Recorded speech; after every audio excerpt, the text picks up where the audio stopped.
This is Natasha D'Souza reporting for SALT Voices, and I'm here at the inaugural SALT Abu Dhabi with Dr. Dania Khatib, affiliated scholar at the Issam Faris Institute at the American University of Beirut. Welcome, Dr. Dania. Thank you. Good to have you with us. Thank you. Now, you have had quite a power-packed day here on the first day of SALT Abu Dhabi. I understood you spoke as part of a panel looking at the overall geopolitics in the region. U.S.-Arab relations. U.S.-Arab relations, and soon you're going to be moderating a panel looking at the investment climate and the overall security when it comes to investing in this part of the world. That's correct. Also. So take us through, specifically from the first panel that you were a part of, U.S.-Arab relations, which obviously has its dips and its troughs, its high points. I think what's especially exciting or something that you're particularly keen to learn more about here at SALT on that subject? Well, what is good here about SALT is bringing the difference, integrating the different disciplines. For example, on the next panel, which is security consideration when investing, you are bringing geopolitics and merging it with investment. You have many conferences that talk about geopolitics or international affairs. You have many conferences that talk about finance or about investment. But to put the relationship between the two, to put the relationship between the different disciplines, that's something that's very, very important.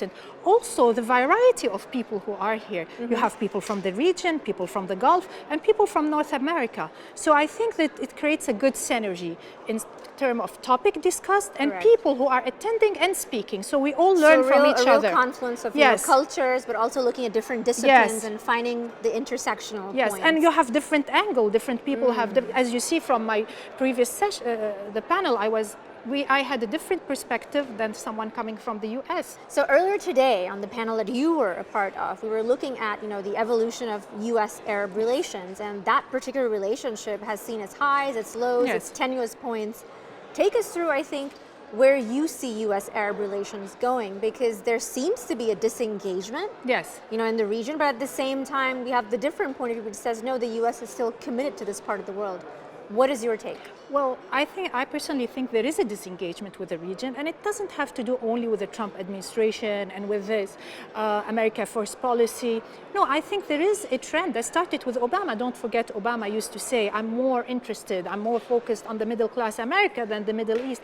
So there is this overall trend, and Trump accentuate that, accentuate this disengagement.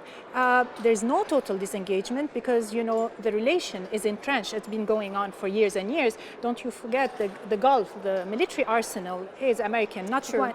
Let's say it's not a Catholic marriage, but if there will be a disengagement, it will be a very, very expensive divorce. You don't think like the Gulf now can dismantle the American arsenal and replace it with a Russian or a Chinese arsenal. So there are foundation for the relation, and it's difficult to totally disengage, but the trend is to disengage more and more.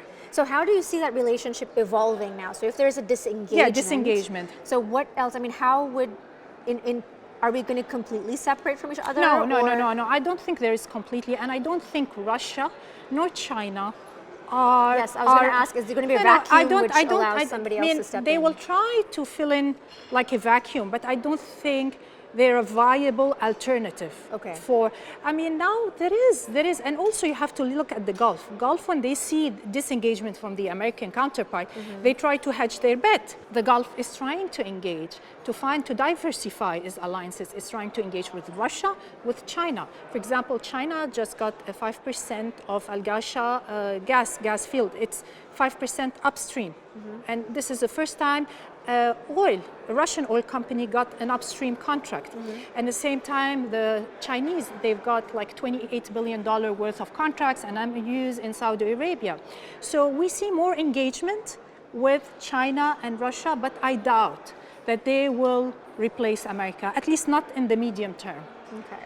And tell me about SALT Abu Dhabi as a forum in particular. I'm sure as a scholar you've attended any number of forums. What's especially distinctive about SALT? You did talk about the intersectional aspect, but in particular, especially SALT's location in Abu Dhabi. What do you think? What kind of message does that send about Abu Dhabi's place within the Middle East? Well, it first shows people-to-people engagement. So that's, I think, very important for U.S.-Arab relations, for a conference, high-profile conference like SALT, to be in Abu Dhabi. That shows that regardless of the policy, American people, American business, American academia is still involved and engaged, and we want to be here.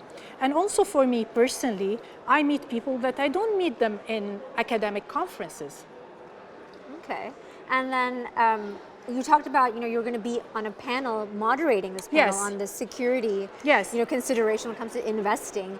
Top of the line, what can we expect you, I think, highlighting through this panel? Are there one or two things you really want to uncover in this discussion? I actually, there are several issues I want to uncover.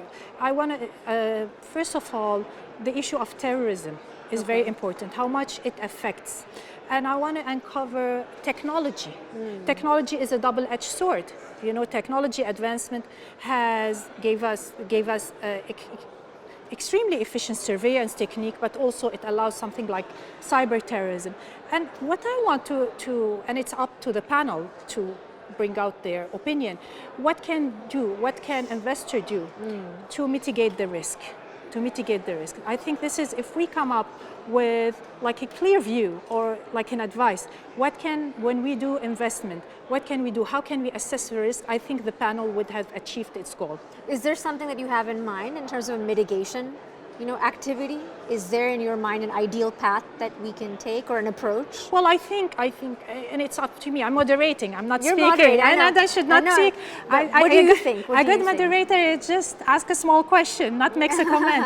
But I think there will be now more role for technology, more role for cooperation between the private and the public sector in the security sphere, between the different intelligence community on sharing information. Okay. Yeah, and then with that, sharing it with the private sector. Okay. Okay, wonderful. Thank you so much for sharing your insights with us, Natasha. Dania. Lovely speaking with you. Thank you for being with us.